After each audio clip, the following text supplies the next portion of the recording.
Genorob, c'est une société qui conçoit, fabrique et commercialise des appareils d'aide au diagnostic médical et paramédical. Genorob a été créé en 2007, en juillet 2007 à Laval. Nous sommes présents dans plus d'une trentaine de pays aujourd'hui. Nous commercialisons des appareils de mesure de la laxité motorisée et informatisée.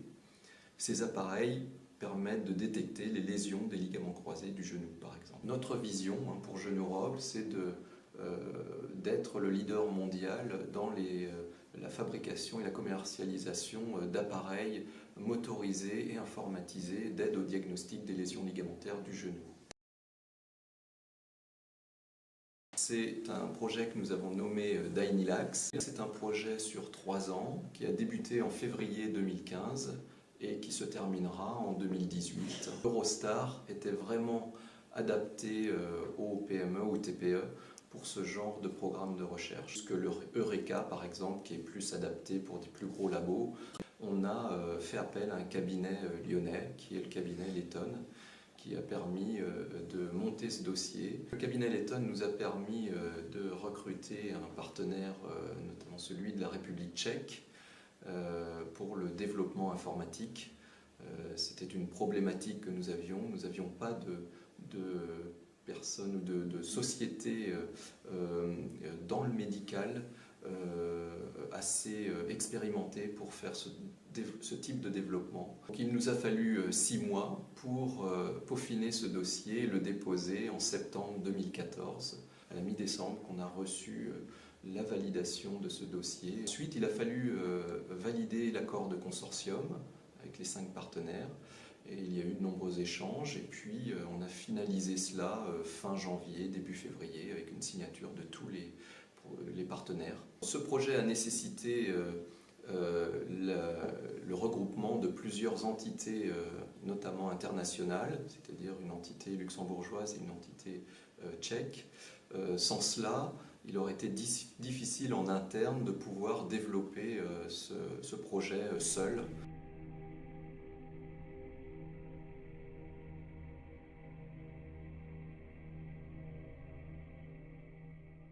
Nous avons des échanges réguliers avec les différents partenaires. Nous essayons d'avoir des réunions physiques tous les 3 mois. Nous allons évidemment chez chacun des partenaires. Donc, lors des réunions physiques, il est important de valider certains points majeurs. Par contre, lors des Skype meetings ou échanges par email, il s'agit de points secondaires souvent qui sont validés entre nous. Nous avons des rapports très réguliers à effectuer tous les 3 mois et à envoyer à Bruxelles. Ces rapports se font avec l'ensemble des partenaires, sont validés avec l'ensemble des partenaires. Les échanges se font en anglais.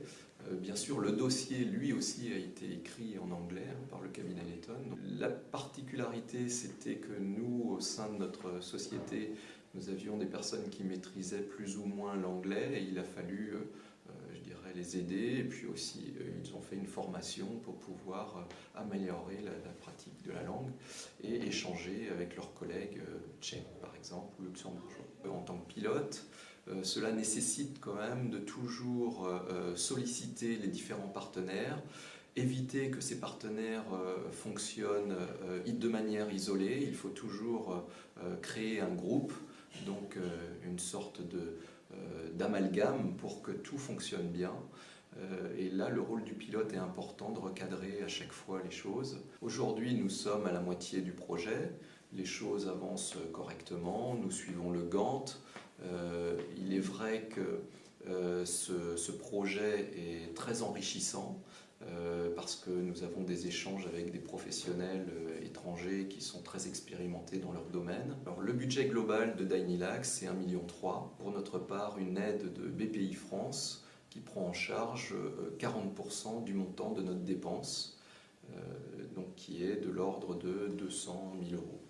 Au niveau des aides, nous avons eu la possibilité de faire une PCT qui a pu prendre en charge une partie des frais du cabinet Letton, par exemple, et de la société de conseil qui a fait l'accord de consortium. Nous avons obtenu 75% de la subvention BPI. Les 30% viendront à la fin avec le rapport final.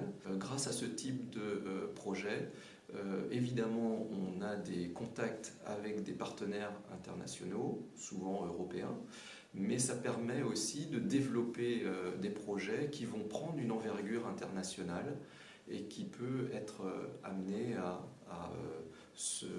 à performer dans d'autres pays, à l'extérieur même de l'Europe.